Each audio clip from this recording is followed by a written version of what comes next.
बिस्मिल्लाहिर्रहमानिर्रहीम। अस्सलाम वालेकुम नाजरीन। मारूफ zodiac consultant, astrologer, religious scholar भी हैं सैयद हैदर जाफरी साहब हमारे साथ मौजूद हैं।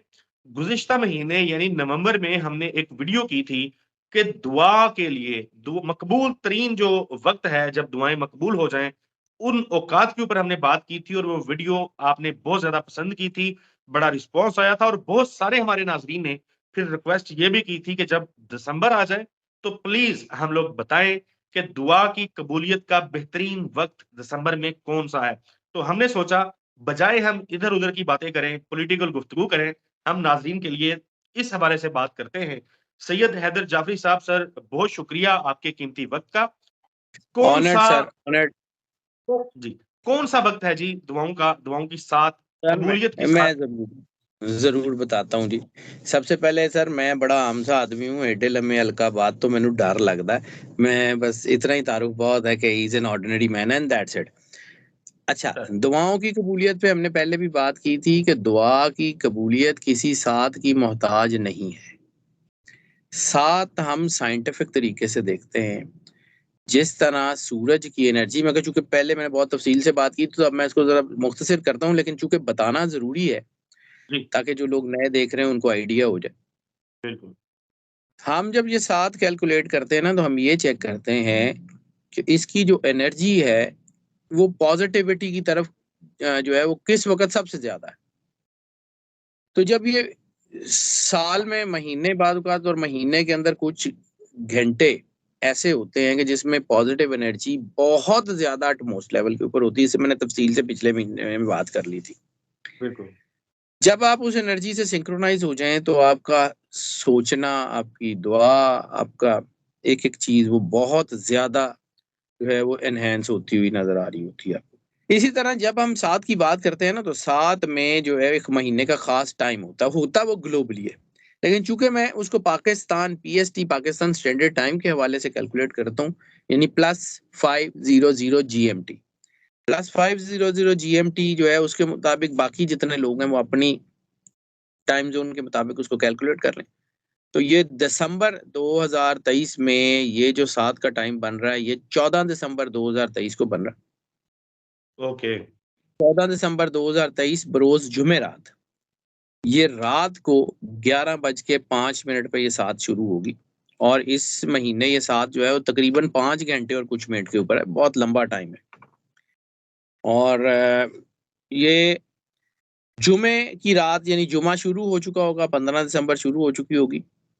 और 15 दिसंबर 2023 में 4:12 सुबह तक ये साथ जो है वो रहेगी, ये तकरीबन 5 घंटे और कुछ मिनट। अगर इस साथ की जो इसमें एनर्जी बन रही है, इसकी पंच लाइन के ऊपर बात कर लें तो ये स्पिरिचुअलिटी और असबाब, यानी दुनियावी असबाब में तरक्की और कामयाबी की साथ बन रही है। ओके। यानी अगर आपकी कोई चीजें जो हैं जिसमें आपको कोई ब्रेक थ्रू नहीं मिल रहा, यानी वो चीजें जिसमें आप कोई काम करना चाह रहे हैं लेकिन आपको कोई कोई उसमें सपोर्ट नहीं मिल रही, कोई ब्रेक थ्रू नहीं मिल रहा, कोई किक नहीं मिल रही, कोई सपोर्ट नहीं मिल रही, तो वो आपको मिल जाएगी। अल्लाह मुसब्बिबुल असबाब है, वो असबाब पैदा कर देता है। कामयाबी और नए दौर के आगाज की साथ बन रही है ये मदद और अल्लाह की करम नवाजी की साथ बन रही है। ये साथ जो है ना, ये बहुत स्ट्रांग बन रही है, क्योंकि एक तो ये इस साल की आखिरी साथ है, और दूसरा वैसे भी 12 का अदद अल्लाह से मंसूब होता है। 12वां महीना हमेशा जो है उसमें कुछ ना कुछ स्पिरिचुअलिटी, कुछ ना कुछ चीजें जरूर होती हैं। तो ये 12 का अदद अल्लाह से मंसूब है। दूसरा जो है ये 2023 का अदद 7 बनता है, ये क्रिएटिविटी से है। तो ये जो 7 है ना, ये काफी ही मतलब शानदार है। और 5 का अदद, 5 की जो है ना, असल में 5 की जो ताकत बनती है वो अल्लाह का अदद 66, 6 और 6 12, रिसालत माब सरकार खत्मी मरतबा सरवर अंबिया सल्लल्लाहु अलैहि वसल्लम का अदद 92 11। तो 11 और 12 जब जमा करते हैं तो जो 23, और 23 में 2+3 = 5। यानी जहां जहां आपको अल्लाह और रसूल का मर्जर मिलता है, अल्लाह और रसूल की एनर्जी इकट्ठी होती है, वहां 5 जरूर मिलता है। 5 सेंसरी सिस्टम। इंसान के अंदर भी अल्लाह ने अपनी रूह रखी और जिस्म से शबाहत है सरकार खत्मी मरतबा सरवर अंबिया सल्लल्लाहु अलैहि वसल्लम पे बनाया गया। तो ये ताकत का टाइम है, ये एनर्जी का टाइम है, ये आगे बढ़ने का वक्त है। इस वक्त को ज़ाया मत कीजिएगा। और जहाँ दुआ की बात करते हैं तो दुआ सिर्फ अपने लिए नहीं, दुआ हुँ। खुदगर्जी नहीं। सालत की एक हदीस है, आपने फरमाया कि अगर तुम अपने दुश्मन के लिए दुआ कर सकते हो, तुम्हें अपने लिए दुआ करने की ज़रूरत नहीं है। अब दुश्मन दुआ के लिए दुआ करने का जो कॉन्सेप्ट है ना, उसमें बहुत बड़े-बड़े राज़ हैं। मतलब एक आम सी एक वैसे ही छोटा-बहुत जितना मुझे आता है उतना बता देता हूँ, जी, कि जहाँ पे आपके ताल्लुकात अच्छे हैं, जो आपकी फैमिली है, जो आपके रिलेशंस हैं, उनके साथ तो आपने दुआ उनके लिए करनी ही करनी है। बिल्कुल। जहाँ से आपको अच्छे की तवक्को ही नहीं है, जब उनके लिए दुआ करते हैं ना, तो वो आपकी एक प्योरेस्ट फॉर्म होती है कनेक्टिविटी। वाह, और वाह, जब वाह! प्योरेस्ट फॉर्म ऑफ कनेक्टिविटी में आप दुआ करते हैं, उस वक़्त अल्लाह की बारगाह में आप इतने नज़दीक होते हैं कि आपको लफ्ज़ों की ज़रूरत ही पेश नहीं आती। दुआ आप किसी और के लिए कर रहे होते हैं, वो आपके काम जाते हैं। रिसालत माब सल्लल्लाहु अलैहि वसल्लम की हर बात में कोई ना कोई ख़ास हिकमत ज़रूर है। रिसालत माब सरकार सर्वर अंबिया सल्लल्लाहु अलैहि वसल्लम के एक-एक लफ्ज़ में पूरी-पूरी कायनात है। फिर दूसरी बात इसके अंदर एक और जो है वो फ़लसफ़ा ये है कि जब जी, हम किसी के घर जाते हैं, किसी के भी घर जाते हैं, तो वो गिफ्ट लेके जाते हैं। कोई चीज़ कोई ना कोई लेके जाते हैं। और अगर बिल्कुल। ना लेके जा सकें, तो उनके बच्चों को कोई कोई थोड़े बहुत पैसे दे देते हैं कि यार बच्चों यार, माँ-बाप को तो नहीं देते, बच्चों को दे देते हैं ना। अल्लाह का सबसे ज़्यादा प्यार किससे? अपनी मखलूक से। बिल्कुल, अल्लाह ने तारुफ़ क्या कराया है? मैं 70 माँओं से ज़्यादा प्यार करता हूँ, ठीक है? बेशक। तो जब आप अल्लाह की मखलूक का भला करेंगे, अल्लाह की मखलूक के लिए अच्छे की दुआ करेंगे, क्या अल्लाह आपका सिला रख लेगा? अल्लाह की एक नेचर है, अल्लाह किसी का एहसान रखना पसंद नहीं करता। ₹1 आप अल्लाह के रास्ते में देते हैं। अल्लाह को तो नहीं ना देते, अल्लाह के लिए देते हैं ना उसकी मखलूक को। बिल्कुल, तो वो 10 गुना दुनिया में देता है, 70 आखिरत में भी देता है। कुरान पाक में अल्लाह कहता है कि तुम में से कौन है जो अल्लाह को कर्ज़े हसना दे ताकि अल्लाह उसको कई गुना करके तुम्हें वापस दे, ठीक है? वाह! अल्लाह को कर्ज़े की ज़रूरत ही नहीं है। और हम अल्लाह को दे क्या सकते हैं? जो कुछ हमारे पास है वो है अल्लाह का। बेशक। अब ये कितने फ़ितरत ज़बरदस्त ज़हन में रखिए। कितने ज़बरदस्त और बेहतरीन किस्म के अल्लाह ताला ने हमारे लिए तरीके रखे हुए हैं, अपने और करीब ऐसे ही आने है। के लिए। सर वो चाहता है ना कि आप उसके करीब आएँ। देखें, अब ₹1 आपने दिया अल्लाह की राह में, उसने वापस किया, एहसान नहीं रखता। तो इसको सिर्फ़ रखिए कि आपके पास अल्लाह को देने के लिए कुछ नहीं है, ना जान आपकी है, ना माल आपका है, ना रिश्ते आपके हैं, ना ज़मीन आपकी है। आप अल्लाह के रास्ते में जान भी दे देंगे तो उसी की है ना, एहसान तो नहीं बेशक, है। एक चीज़ अल्लाह ने ऐसी दी है जो सिर्फ़ आपकी है, अल्लाह को वो दे दें, वो है आपकी मर्ज़ी। मेरी मर्ज़ी ये है, ये हो जाए, मेरी मर्ज़ी ये है, ये हो जाए। तो अपनी मर्ज़ी को उठाएँ और अल्लाह की बेशक। मर्ज़ी के पैरों में रख दें कि मालिक तू जान दे, तेरी मर्ज़ी जाने। तो जो अल्लाह आपका ₹1 नहीं रखता, आपकी मर्ज़ी रख लेगा। वाह, वाह! वाह! बेशक मैं ऐसी तो है। तरीके बता सकता हूँ सिर्फ़। जो अल्लाह आपका ₹1 नहीं रखता, वो आपकी मर्ज़ी रख लेगा, वो कभी भी नहीं रखेगा।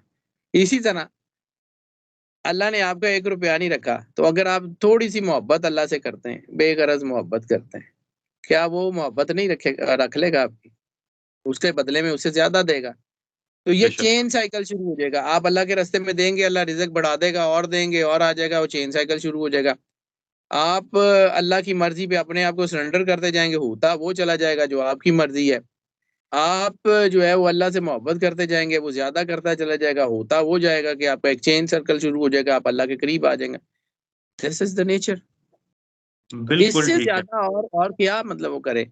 तो सर दुआ जो है वो एहसास का नाम है। ना लफ्ज़ों का, ना अरबी का, ना फ़ारसी का कि ये पढ़ लें, ये पढ़ लें, ये पढ़ लें। हाँ, लेकिन चूँकि हम जब एनर्जीज़ की बात करते हैं तो फिर हम उसमें आपको ये ज़रूर बताते हैं कि इन एनर्जी के तहत कौन-सी सूरतें, कौन से आदात आपको जी, सिंक्रोनाइज़ करने में यानी अल्लाह के करीब जाने में आपको मदद कर सकती हैं। तो फिर मदद उसके कर लिए हम आपको जो है वो तरीका बता देते हैं। जी, ज़रूरी नहीं है कि ये जो मैं तरीका बता रहा हूँ ये हरफ़े आखर है। ना, मैं आपको एनर्जी मतलब कुछ लोगों ने मेरे से ये सवाल किया था कि जी हमें सूरत पढ़नी नहीं आती, तो ना पढ़ें। जितना मैं बता रहा हूँ, जितना आप आसानी से कर सकते हैं वो कर लें। लेकिन बात ये है कि इस वक्त में जब आपकी सोच जो है ना उसके अंदर पॉजिटिविटी और नेगेटिविटी है, तो कोई एक चीज जो ऐसी चाहिए ना जिससे आपका रस्ट जो है वो दूर हो जाए। मकनातीस ने लोहे को खींचना है, लोहे के ऊपर जंग लगा हुआ है, तो मकनातीस नहीं खींच पाएगा। अब उस बिल्कुल। जंग को दूर करना पड़ेगा, तो उस जंग को दूर करने के लिए ये जो तरीका बताने जा रहा हूँ ये करना जरूरी है। हम्म। 2 रकात नमाज नफल शुक्राने के, वही कि अल्लाह ने आपको कलमा पढ़ने की तौफीक दी है, रसालत माब सरकार खत्मी है मर्तबत सरवर अंबिया सल्लल्लाहु अलैहि वसल्लम का नाम लेने की तौफीक दी है, उनका और उनके घर के जो है अहले बैत का वफादार बनाया, तो ये इसका शुक्रिया अदा करें ना। बेशक। उसके बाद इस साथ की जो एनर्जी मेन बन रही है वो सूरह यासीन से बन रही है। 2 नफल शुक्राना अदा करें, उसके बाद सूरह यासीन एक मरतबा तिलावत करें। बिल्कुल सूरह ठीक है। यासीन के बाद दरूद पाक कम से कम एक तस्बीह या ज्यादा से ज्यादा जितना आसानी से कर सकें। इसमें इस बार तो 5 घंटे हैं, तो ज्यादा भी कर लें तो बेहतर है। जितना ज्यादा बिल्कुल। से ज्यादा दरूद पाक सरकार खत्मी है मरतबा सरवर अंबिया सल्लल्लाहु अलैहि वसल्लम की बारगाह में जो है वो पेश कर सकते हैं, पेश करें। उसके बाद जो है वो सूरह कुरैश 11 मरतबा, सूरह कौसर 11 मरतबा, सूरह मुजम्मिल 1 मरतबा, फिर दोबारा सूरह कौसर 11 मरतबा, फिर सूरह कुरैश 11 मरतबा और फिर दरूद पाक कम से कम एक तस्बीह और ज्यादा से ज्यादा जितना आसानी से पढ़ सके। ये करने के बाद 2 नफल नमाज़े हाजत, सलातुल हाजत, अल्लाह की बिल्कुल। बारगाह में इस यकीन के साथ जाएँ, जैसे बच्चा अपने दुःख तकलीफ लेके माँ के पास जाता है, उसको यकीन होता है कि उसकी माँ जो है वो अ, उसकी मदद ज़रूर करेगी। यहाँ पे एक और बिल्कुल। चीज़ बताऊँ कि जी अल्लाह 70 माओं से ज़्यादा प्यार करता है, तो मैं ये सिर्फ़ वो कह रहा हूँ कि आपको अपने आप को मजबूत करने के लिए पढ़ाई करने की ज़रूरत है, वरना नहीं। बच्चे को चोट लग जाए, बच्चा सिपारे नहीं पढ़ता, हम्म। बच्चा आयतें भी नहीं पढ़ता, बच्चा कोई कुछ नहीं करता, वो चीखें मारता है। तो वो जो चीखें होती हैं ना, वो जो अंदर से निकलती हैं, वो कायनात के हर दीवार को तोड़ के आगे चली जाती हैं। अल्लाह 70 माओं से ज़्यादा प्यार करता है, अपना दुःख लेके तो जाएँ उसके पास। कैसे हो सकता है कि वो रख ले? 2 रकात नमाज़े हाजत पढ़ें और उसके बाद दुआ कर लें। और दुआ जो है वो मेरी सबसे ये रिक्वेस्ट होगी कि मुझे, मेरी टीम को ज़रूर अपनी दुआओं में याद रखें और सबके लिए दुआ करें। अल्लाह सबका जो है वो भला करता है। तो जो मखलूक का भला करता है भाईजान, सीधी-सी बात है, मैंने अपने जितना करियर है, जितने मैंने ये पढ़ा है, जितनी मैंने स्पेशलाइज़ेशंस की हैं, at the end of the day सिर्फ़ एक ही चीज़ सीखी है कि रहमान के घर का दरवाज़ा अब्दुर रहमान के घर में खुलता है। वाह। अगर अब्दुर रहमान के ऊपर आपके साथ ताल्लुकात अच्छे नहीं है ना, तो रहमान आप पे राज़ी नहीं होता। बिल्कुल ऐसा ही है, बिल्कुल ऐसा ही है। बड़ी ज़बरदस्त गुफ्तगू हो गई सैयद हैदर जाफ़री साहब। नाज़रीन, जब भी दुआ करें, तो ये जाफ़री साहब ने तो रिक्वेस्ट कर ली है, बंदे नचीज़ को भी याद रखें दुआ के अंदर। तो मेरी अ, टीम में आप मौजूद हैं। बिल्कुल मौजूद हूँ। मैंने देखिए दोबारा लोगों को कह दिया कि जाफ़री साहब के लिए भी दुआ करें, मेरे लिए भी दुआ करें, अपने लिए भी दुआ करें। अल्लाह ताला जो है वो और बहुत इस करीब है हमारे। साथ ही आपकी मैं बात काट रहा हूँ, माज़रत, लेकिन इस साथ की वीडियो में ना मेरा एक अपना लालच भी है।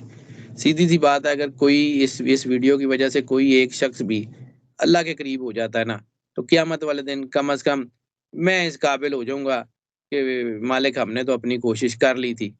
कोई आ गया ठीक है, कम से कम हमारे क़यामत वाले दिन हमें कोई थोड़ी-सी वो अपना लालच भी है और सीधी-सी बात है। इसलिए इस वीडियो के ऊपर तो मैं ज़रूर काम करता हूँ। बिल्कुल ठीक है। सैयद हैदर जाफ़री साहब बहुत शुक्रिया। नाज़रीन, अगली वीडियो में मुलाकात होगी, तब तक के लिए अल्लाह हाफ़िज़।